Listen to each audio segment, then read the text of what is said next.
General psychology का जिसका first topic हमने उठाया है न्यूरॉन्स। तो इस वीडियो के अंदर हम पढ़ने वाले हैं कंप्लीट न्यूरॉन्स के बारे में। तो सबसे पहले जानते हैं हम कि न्यूरॉन क्या होता है। तो बेसिकली न्यूरॉन एक स्मॉलेस्ट यूनिट होता है नर्वस सिस्टम की। ओके, सो अब उसको पढ़ने से पहले हम ये समझना चाहते हैं कि नर्वस सिस्टम के अंदर और कौन कौन सी चीज़ें महत्वपूर्ण होती हैं, जैसे कि न्यूरॉन्स क्या होता है, उसके बाद उसके टाइप्स, उसके बाद उसका स्ट्रक्चर, उसके बाद उसके फंक्शंस।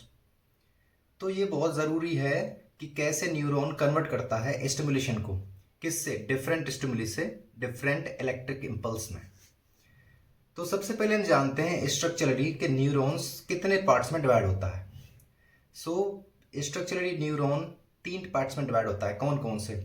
तो उनमें से पहला टाइप है हमारा डेंड्राइट्स। क्या है? डेंड्राइट्स।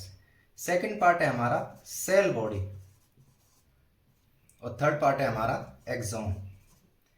तो अकॉर्डिंग टू स्ट्रक्चरली देखा जाए, ये जो बना हुआ है यहाँ पर आप लोग देख सकते हैं डायग्राम, ये न्यूरॉन का स्ट्रक्चर है।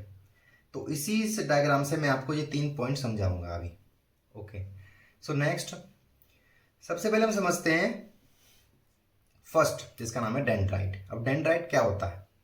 अब बेसिकली डेंड्राइट एक बुशी स्ट्रक्चर होता है। बुशी यानी कि एक आपस में बहुत ही complex hair like structure, net like structure, उसी को कहते हैं बुशी स्ट्रक्चर। तो डेंड्राइट क्या होता है? एक बुशी स्ट्रक्चर होता है। अब इसका मेन फंक्शन क्या होता है? इसका मेन फंक्शन होता है कि नर्व इम्पल्सिस को रिसीव करना दूसरे न्यूरॉन से, और वो सारी चीजें सेंड होती हैं सेल बॉडी के लिए। अब सेल बॉडी क्या होता है? अब सेल बॉडी को हम क्या कहते हैं दूसरी भाषा में, यानी कि हम कहेंगे दस also called it is Soma. अब सोमा क्या होता है? सेकंड मेन पार्ट होता है न्यूरॉन्स का। किसका पार्ट होता है? न्यूरॉन्स का सेकंड मेन पार्ट, यानी कि इस न्यूरॉन का सेकंड जो मेन पार्ट होता है वो सोमा होता है, जिसे हम सेल बॉडी कहते हैं। ओके, अब वो जो सेल बॉडी होता है वो पूरा साइटोप्लाज्म से होता है फिल्ड। अब साइटोप्लाज्म क्या होता है? साइटोप्लाज्म एक वो लिक्विड होता है जो कि फिल्ड होता है सेल बॉडी के अंदर। ठीक है, उसके बाद उनके बीच में होता है न्यूक्लियस, जैसे कि इस डायग्राम के बीच में ये डेंड्राइट्स हैं साइड से, और ये है इसके बीच में न्यूक्लियस, आप लोग देख सकते हैं, ये है न्यूक्लियस। अब उसके बाद वो सेंड करता है नर्व इम्पल्स को दूसरे न्यूरॉन्स में थ्रू एक्सॉन, और वो क्या करते हैं? नर्व इम्पल्स को जिंदा रखते हैं, हेल्दी रखते हैं। ठीक है ना, समझ में आया? दोबारा बताता हूं। ये क्या करते हैं? नर्व इम्पल्स को सेंड करते हैं दूसरे न्यूरॉन्स में। किसके थ्रू? एक्सॉन के थ्रू। अब ये जो एक्सॉन है, अब आप लोग बीच में देख सकते हैं कि ये एक एक्सॉन टर्मिनल है, यहाँ पर ये टर्मिनल है, ये डेंड्राइट्स हैं, ये है न्यूक्लियस। अब यहाँ पर आगे जब जाएंगे तो ये है एक गेट, जैसे कि हमारी कॉलोनी जो होती है, गेट बंद जो कॉलोनी होती हैं, उन कॉलोनीज के एक वॉचमैन होते हैं, वॉच कीपर होते हैं। तो उसी तरीके से एक्सॉन वॉच कीपर का इस्तेमाल करता है ताकि जो नर्व इम्पल्स हैं उनको आगे भेज सके। उसके बाद ये है स्वान सेल। स्वान एक साइंटिस्ट का नाम था, उसी साइंटिस्ट के ऊपर इन सेल्स का नाम स्वान सेल पड़ा। तो सेल के आसपास होती है एक प्रोटेक्टिव लेयर जो उसको प्रोटेक्ट रखती है, जिसको कहते हैं माइलिन शीथ। अब ये जो प्रोटेक्टिव लेयर है, ये असल में माइलिन नाम के किसी प्लाज्मिक मेम्ब्रेन से बनी होती है, इसीलिए इसका नाम माइलिन शीथ है, और शीथ का मतलब शील्ड। उसके बाद सारे माइलिन शीथ स्वान सेल के ऊपर होती हैं। उसके बाद ये जो सारे स्वान सेल हैं वो नोड ऑफ रेनवियर नाम की चीज से जुड़े रहते हैं। अब आप लोग देख रहे होंगे कि ये जो छोटे छोटे नोड्स हैं इन्हें कहते हैं नोड ऑफ रेनवियर। ये है एक्सॉन नोड। उसके बाद आगे बढ़े, उसके बाद ये आ गए एक्सॉन टर्मिनल्स। ये सारे एक्सॉन टर्मिनल्स हैं, ये सारे हेयर लाइक बुशी लाइक स्ट्रक्चर होते हैं जो कि क्या होते हैं? आगे दूसरे न्यूरॉन्स में कनेक्टेड होते हैं। तो यही था हमारा डेंड्राइट के बारे में। अब सेल बॉडी मैंने आपको बता दिया इसी के अंदर कि सेल बॉडी क्या होता है, जिसके अंदर हमने पढ़ा था कि सेल बॉडी के अंदर क्या क्या चीजें होती हैं। साइटोप्लाज्म होता है। क्या होता है? साइटोप्लाज्म। अब साइटोप्लाज्म क्या होता है? ये एक फ्लूइड लाइक स्ट्रक्चर होता है। फ्लूइड लाइक का मतलब एक लिक्विड होता है। फ्लूइड मीन्स लिक्विड लाइक, जो कि सेल बॉडी के अंदर प्रेजेंट होता है। उसके बाद एक्सॉन। एक्सॉन मैंने बता दिया गेट कीपर। गेट कीपर यानी कि यही हमारे नर्व इम्पल्स को एंट्री देता है कि भैया जाओ, आगे जाओ, आप लोग अपना काम करो। उसके बाद हम देखते हैं क्या, अब जो एक्सॉन होते हैं वो बहुत ही लॉन्ग स्ट्रक्चर होते हैं, हैविंग एंड बटन्स। यानी कि जो एक्सॉन होते हैं, ये वाले जो एक्सॉन होते हैं, इनके पास एक लॉन्ग बटन होती है जिसे हम कहते हैं एंड ब्रश। क्या कहते हैं? एंड बटन, एंड ब्रश कहते हैं उसे। उसका फंक्शन होता है कि नर्व इम्पल्स को रिसीव करना, कहाँ से? सेल बॉडी के द्वारा, और कहाँ पर भेजना? एंड ब्रश के पास से। तो इसका फंक्शन होता है, एंड ब्रश का फंक्शन क्या होता है कि नर्व इम्पल्स को कहाँ से लेना? सेल बॉडी से, और कहाँ भेजना? एंड ब्रश की तरफ भेजना। ये रहे एक्सॉन, ये है एंड ब्रश का काम कर रहा है। ये यहाँ से गया और इससे दूसरे न्यूरॉन में चला जाएगा इस तरीके से। यानी कि ये सिर्फ एक सिंगल न्यूरॉन स्ट्रक्चर है। इसी तरीके से हमारी पूरी बॉडी में बहुत सारे न्यूरॉन्स होते हैं, वो एक दूसरे से कनेक्टेड होते हैं इसी तरीके से। यहाँ से यहाँ जाते हैं, उसके बाद यहाँ से ऐसे इम्पल्स करके पूरे बॉडी में हमारे फैलते हैं। तो ये तो हो गया हमारा कि स्ट्रक्चरली न्यूरॉन को डिवाइड कैसे किया जाता है, 3 पार्ट्स में, डेंड्राइट, सेल बॉडी, एक्सॉन। अब दूसरी चीज पर आते हैं। अगला है classification and types of neuron. किस तरीके से? अब हम टाइप्स ऑफ न्यूरॉन को देखेंगे 2 तरीके से, एक तो उनके फंक्शंस के बेसिस पे और उनके स्ट्रक्चर के बेसिस पे। तो सबसे पहले हमारा आता है neuron basis on function of the neuron.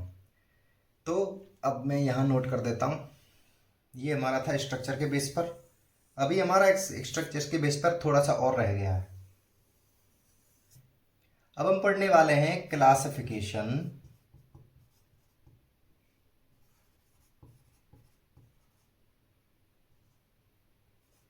On basis of functions of neuron. समझ गए? तो इसके अंदर आते हैं सबसे पहले कौन कौन से पार्ट्स। तो सबसे पहले इसके अंदर आते हैं सेंसरी, दूसरे होते हैं मोटर, और तीसरे होते हैं एसोसिएशन। तो 1 बाय 1 मैं इनको एक्सप्लेन करता हूं आप सबके लिए। तो फर्स्ट है हमारा सेंसरी न्यूरॉन।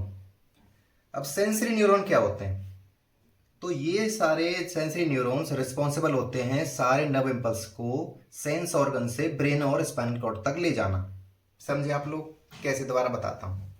अब जैसे मान लीजिए कि नर्व इम्पल्स को कैरी करना, वो भी सेंस ऑर्गन से ब्रेन और स्पाइनल कॉर्ड तक। तो सेंसरी का मतलब होता है सेंस, यानी कि जितने भी हमारी बॉडी के अंदर सेंस ऑर्गन है, जो आप लोगों को पता होंगे।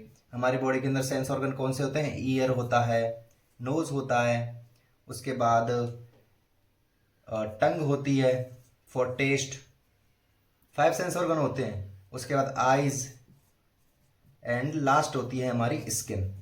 अब ये हमारे 5 सेंस ऑर्गन होते हैं। तो ये हमारी बॉडी के मेन सेंस ऑर्गन हैं। सेंसरी न्यूरॉन्स जो होते हैं वो रिस्पॉन्सिबल होते हैं नर्व इम्पल्स को कैरी करना, कहाँ से? इन सेंस ऑर्गन से, और कहाँ ट्रांसफर करना? ब्रेन और स्पाइनल कॉर्ड तक ले जाना। यही सेंसरी न्यूरॉन का काम होता है। बस इतना ही है, सेंसरी न्यूरॉन कंप्लीट हो गया। सेकंड होता है मोटर न्यूरॉन। मोटर न्यूरॉन क्या होता है? तो ये जो मोटर न्यूरॉन्स होते हैं वो रिस्पॉन्सिबल होते हैं क्या कैरी करने के लिए? नर्व इम्पल्स को कैरी करने के लिए। कहाँ से? ब्रेन और स्पाइनल कॉर्ड से इफेक्टर मसल्स तक, जिसकी वजह से ऑर्गेनिज्म क्या करता है? रिस्पॉन्स करता है स्टिमुलस को। अब इसका क्या मतलब है?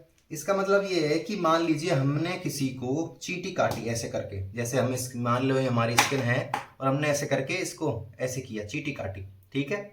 हमने इसको चुबाया, पिन मान लीजिए हमने, ये है मेरे पास सीजर, अब मान लो हमने ऐसे करके, ये है शार्प, हमने ऐसे करके डाला इसको, तो ये क्या करेंगे? मोटर न्यूरॉन्स क्या करेंगे? इस चीज के लिए रिस्पॉन्सिबल होंगे। वो सारे नर्व इम्पल्स हमारे ब्रेन तक और स्पाइनल कॉर्ड तक जाएंगे और इफेक्टर मसल्स के पास जाएंगे। उसके बाद हमें मैसेज मिल जाएगा कि हमें सुई लगाई गई है या फिर हमें चींटी काटी गई है। यानी कि ये हमारा रिस्पॉन्सिबल स्टिमुलस का काम करता है, ठीक है। मोटर न्यूरॉन्स का बस इतना ही काम होता है। थर्ड आता है हमारा एसोसिएशन। अब एसोसिएशन न्यूरॉन क्या होते हैं? एसोसिएशन न्यूरॉन्स को हम इंटर न्यूरॉन्स भी कहते हैं। अब ये जो न्यूरॉन होते हैं वो पाए जाते हैं कहाँ कहाँ पर? ब्रेन और स्पाइनल कॉर्ड के अंदर। किस किस के अंदर? ब्रेन एंड स्पाइनल कॉर्ड के अंदर। एसोसिएशन न्यूरॉन्स ब्रेन और स्पाइनल कॉर्ड के अंदर मेनली पाए जाते हैं। इनका मेन फंक्शन होता है क्या? कि सेंसरी इंफॉर्मेशंस को रिसीव करना और उसको प्रोसेस करना और डिसाइड करना कि उसको कैसे रिस्पॉन्ड करें। अब जैसे मान लीजिए मैंने अभी एग्जांपल दिया था चींटी काटने का। मान लीजिए हमने चिट्टी काटी ऐसे, उसके बाद जब हमने काट ली तो हमारे ब्रेन तक मैसेज गया, वो जाएगा सबसे पहले ब्रेन, उसके बाद स्पाइनल कॉर्ड तक, फिर मोटर न्यूरॉन्स क्या करेंगे, उसको इफेक्टर मसल्स को डालेंगी कि हमें किसी ने चिट्टी काटी है। तो वो जो रिस्पॉन्स होता है वो स्टिमुलस रिस्पॉन्स होता है, ताकि हमारी बॉडी को पता चल गया कि हमें किसी ने चिट्टी काटी है। तो उसके बाद एसोसिएशन न्यूरॉन्स क्या करते हैं, ये सेंसरी इंफॉर्मेशन को अपने पास रिसीव करते हैं, उसको प्रोसेस करते हैं और बताते हैं कि हमें कैसे रिस्पॉन्स करना है। मान लीजिए हमारे आगे अचानक से कोई आ गया तो हम अचानक से डर जाते हैं, तो उस वक्त भी हमारी बॉडी के अंदर sensory neuron, motor neurons, association neuron, यानी कि ये तीनों तरह के न्यूरॉन्स वर्क कर रहे होते हैं।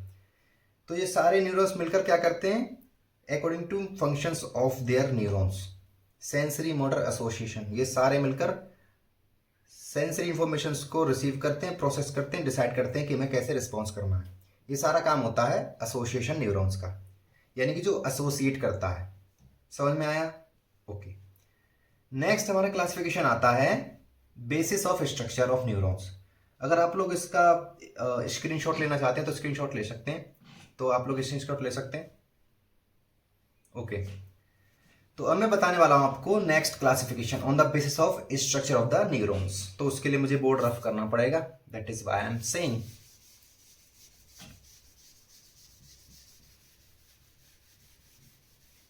तो आप लोगों ने ये समझ लिया, आप लोग इसका ले सकते हैं स्क्रीनशॉट, बस इतना ही था इसके अंदर।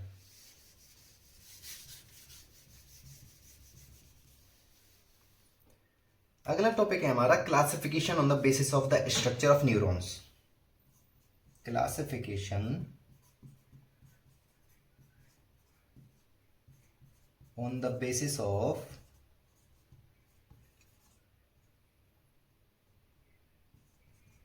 स्ट्रक्चर ऑफ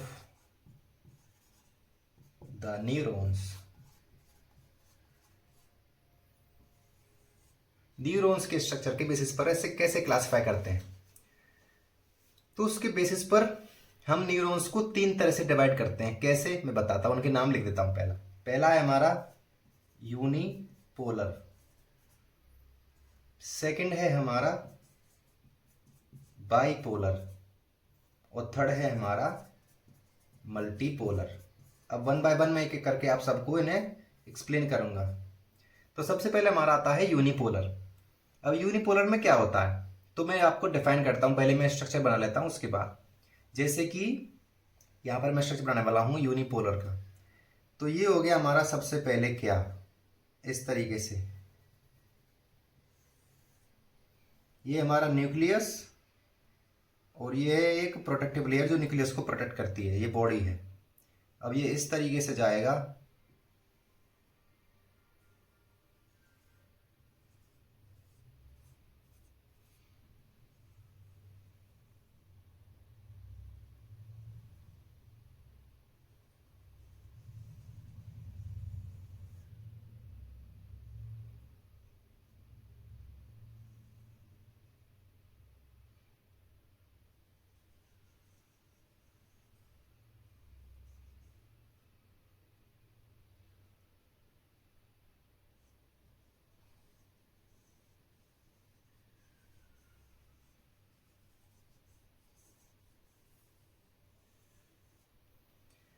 ये स्ट्रक्चर है यूनिपोलर का। अब मैं इनको डिफाइन कर देता हूं। तो सबसे पहले ये है हमारा न्यूक्लियस। क्या है ये? न्यूक्लियस। उसके बाद आता है ये तुम्हारा एक्सॉन। क्या है ये? एक्सॉन्स। उसके बाद ये है हमारी सेल बॉडी। इतना आप लोगों को समझ में आया? ओके, अब हम इसको डिफाइन करते हैं। तो यूनिपोलर का मतलब होता है कि यूनि का मीन्स, जैसा कि इसका नाम है यूनिपोलर, इसमें दो वर्ड हैं, पोलर जिसके पोल्स होते हैं, और यूनि का मतलब जिसके एक पोल हो। तो जिस भी स्ट्रक्चर का एक पोल होता है उसको हम कहते हैं सिंगल सेल, यानी कि यूनिपोलर न्यूरॉन। तो ये एक न्यू यूनिपोलर न्यूरॉन्स का स्ट्रक्चर है। ये समझ में आया। और बाकी सब मैं तो आपको बता ही चुका हूँ कि सेल बॉडी क्या होता है, एक्सॉन क्या होता है, न्यूक्लियस क्या होता है, नर्व इम्पल्स कैसे करते हैं, न्यूरल इम्पल्स कहाँ पर जाते हैं, सेंसरी फंक्शंस क्या होते हैं, वो सब। तो यूनिपोलर के अंदर यही सब होता है। यूनिपोलर के अंदर सिर्फ एक एक्सॉन होता है, ये रहा। कितने एक्सॉन होते हैं? एक एक्सॉन होता है। वो सेपरेट होता है from Soma and branches into two. अब सोमा का मतलब मैंने आप सबको पहले बताया था कि सोमा का मतलब क्या है, सेल बॉडी को ही हम क्या कहते हैं, सोमा कहते हैं। सोमा ही सेकंड मेन पार्ट होता है किसका, न्यूरॉन्स का। तो एक्सॉन सेपरेट करता है from Soma and branches into two, यानी कि टू ब्रांचेस के अंदर। वो जो न्यूरॉन्स होते हैं वो इन्वॉल्व होते हैं सेंसरी फंक्शंस के अंदर, जैसा कि मैंने अभी बताया था according to basis of functions of neurons कि सेंसरी न्यूरॉन्स क्या होते हैं। तो सेंसरी फंक्शंस के अंदर इन्वॉल्व होते हैं ताकि वो क्या कर सकें, इम्पल्स को सेंड कर सकें और रिसीव कर सकें from the environment to the central nervous system. यानी कि सेंट्रल नर्वस सिस्टम, हमारी बॉडी के अंदर जो पूरा सेंट्रल नर्वस सिस्टम होता है उसका एनवायरनमेंट के हम नर्व इम्पल्स को रिसीव कर सकें। यही काम होता है यूनिपोलर के बारे में। समझ में आया? नेक्स्ट अगला आता है हमारा बाइपोलर। अब बाइपोलर क्या होता है? They have one axon and one dendrite. कैसे, मैं बताता हूँ। इसी स्ट्रक्चर को मैं क्या कर लेता हूँ रफ करके आपको, अगर आप लोग इसका स्क्रीनशॉट लेना चाहते हैं तो ले सकते हैं। मैंने आपके सामने इसका बना दिया है। ओके, अब हम पढ़ने वाले हैं बाइपोलर। बाइपोलर क्या होता है? अब बाइपोलर के अंदर ये है हमारी सेल बॉडी, ये आएंगे इसके एक्सॉन टर्मिनल्स इधर,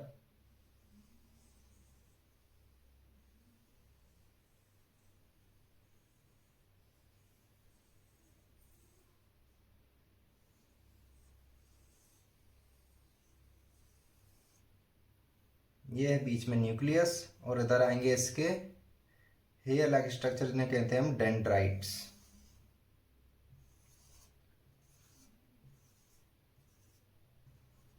क्या कहते हैं इनको? डेंड्राइट्स कहते हैं।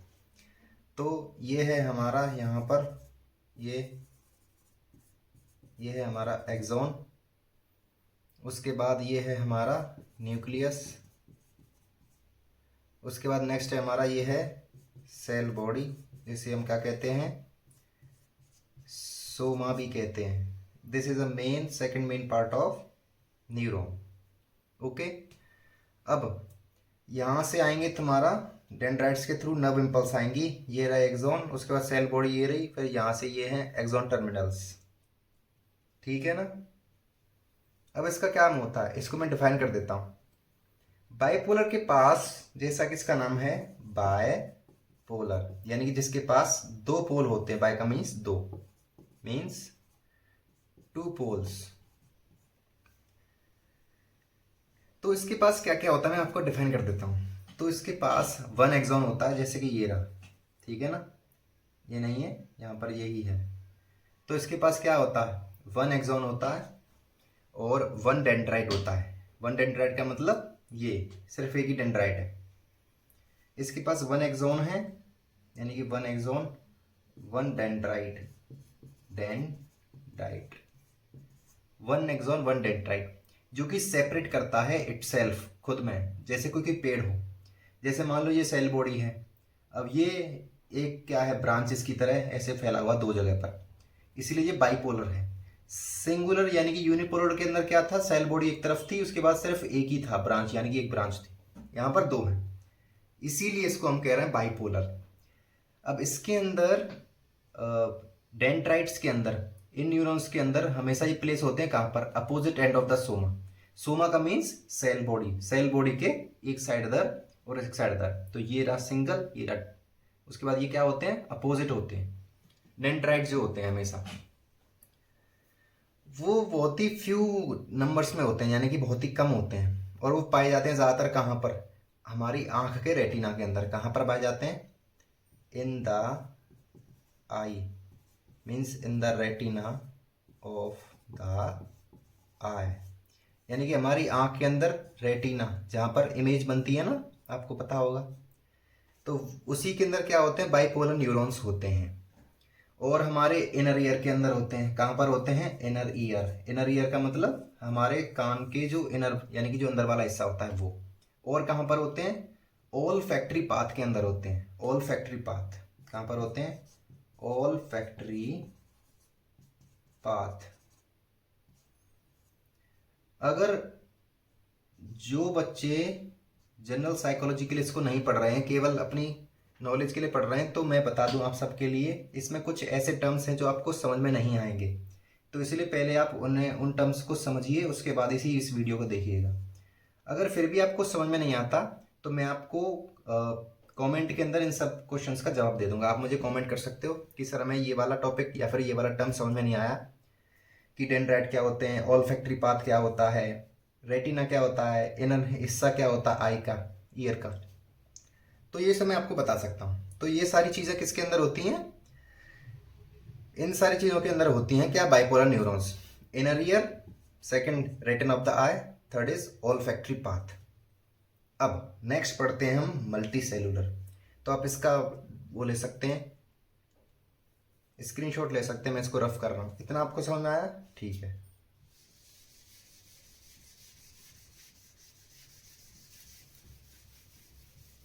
अब हमारा बचा है थर्ड पॉइंट, जिसे कहते हैं मल्टीपोलर। अगर कुछ बच्चे इतनी देर में बोर हो गए हैं तो प्लीज़ आपसे रिक्वेस्ट है कि आपको अगर समझना है, आपको लग रहा है कि देर हो रही है ज़्यादा, तो आप लोग इसकी स्पीड को बढ़ा सकते हैं। सेटिंग्स में जाकर आप इसको 1.2 या फिर 2 टाइम्स पर देख सकते हैं, या फिर 1.75 पर देख लग सकते हैं। लेकिन जिसके पास टाइम है तो वो आराम से समझ सकता है, डोंट वरी। थर्ड है हमारा मल्टीपोलर। मल्टीपोलर का मतलब होता है कि सेल बॉडी के अलग अलग हिस्से होते हैं। किस तरीके से बताता हूँ, यानी कि जो मैंने अभी यहाँ पर स्ट्रक्चर बनाया था वही क्या था? मल्टीपोलर न्यूरॉन का स्ट्रक्चर था। कैसे? कि जैसे बीच में है, ये है सेल बॉडी। अब इस सेल बॉडी के क्या है? बहुत सारे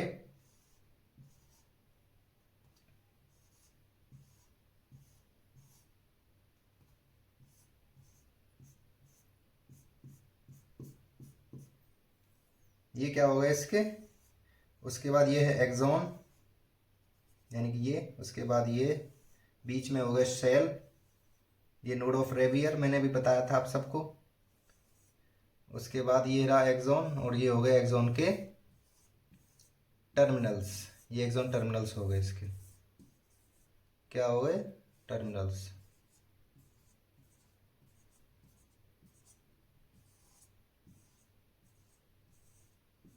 ये इसके एक्सॉन टर्मिनल्स हो गए। ठीक है। तो again I am defining the multipolar neurons. ये हो गया बीच में न्यूक्लियस। क्या हो गया? न्यूक्लियस। ये हो गया एक्सॉन। ये हो गया श्वान सेल। ये है हमारा सेल बॉडी, जिसे हम सोमा भी कहते हैं। क्या कहते हैं? सोमा कहते हैं। ये हो गए इसके डेंड्राइट्स। अब ये क्या है? Node of Ranvier. ये इसके श्वान सेल, और ये हो गई myelin sheath.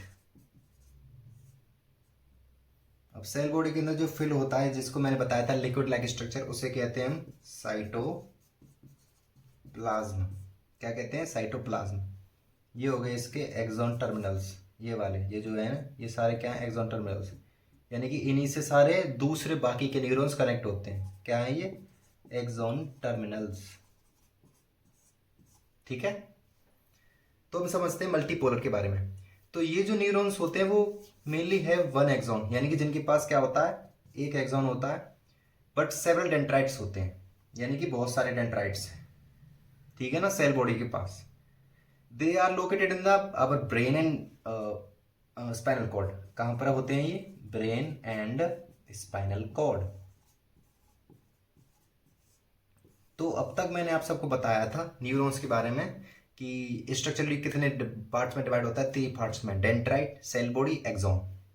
Dendrite, cell body and axon, ये 3 मेन पार्ट्स हैं न्यूरॉन के स्ट्रक्चरली। उसको मैंने डिफाइन किया था। उसके बाद मैंने आपको बताया classification of types of neurons क्या होते हैं, sensory neuron, motor neurons, association neurons, उसका उनका काम क्या होता है। उसके बाद मैंने आपको डिफाइन किया classification on the basis of neurons. तो उसके अंदर यूनिपोलर, बाइपोलर, मल्टीपोलर, इनके बारे में डिफाइन किया। तो इस वीडियो को कहीं करते हैं यहीं समाप्त। मुझे लगता है कि वीडियो हो गया थोड़ा बड़ा, कुछ लोग बोर हो गए होंगे, बट चैप्टर इंटरेस्टिंग है, आप लोगों को पढ़ने में मज़ा आएगा। और आपको कोई भी प्रॉब्लम हो तो आप मुझे शेयर कर सकते हैं। अगर आपको कोई भी टर्म समझ में नहीं आ रहा तो आप मुझसे कमेंट कर सकते हैं कि सर हमें ये टर्म समझ में नहीं आया। मैं डेफिनेटली उसको सॉल्यूशन प्रोवाइड करवाऊंगा, मैं खुद ही बताऊंगा आप सबको कमेंट के अंदर। So thanks for watching. मिलते हैं नेक्स्ट वीडियो में अगले टॉपिक के साथ, जिसका नाम है नर्व इम्पल्स। अगली हम वीडियो पढ़ने वाले हैं नर्व इम्पल्स के बारे में कि नर्व इम्पल्स क्या होती हैं। So thank you so much and subscribe to my channel for IGNOU psychology, means the general psychology. Okay, thanks for watching.